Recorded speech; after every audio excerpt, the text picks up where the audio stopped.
మార్చి basket ball ఆడుకోవడానికి వీలు లేకుండా వచ్చేసావు కదా.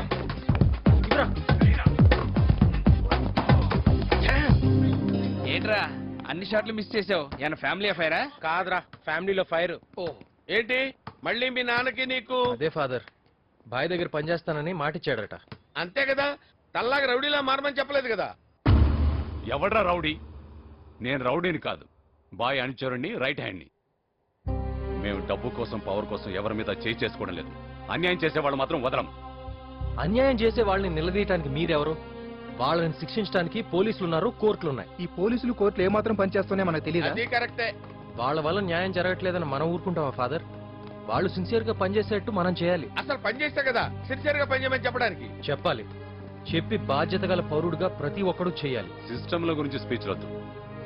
ఒక మనిషికి ప్రాబ్లం వస్తే న్యాయం చేయడానికి ఎంత టైం పడుతుందో పాలు తాగి పసివాడికి కూడా తెలుసు. కానీ బాయ్ దగ్గర అలా కాదు. 3 స్టెప్స్.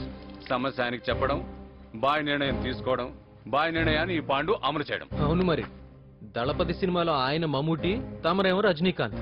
మీ సినిమాలో నన్ను మాత్రం లాక్కండి. నేను జీసస్ ఎంత నమ్ముతాను, మీ నాన్న భాయిని ఎంత నమ్ముతాడు. నువ్వెంత చెప్పినా ఆయనకు అర్థం కాదు. అందుకే మీ నాన్న మాటలు పట్టించుకోకుండా నీ లక్ష్యం వైపు సాగిపో.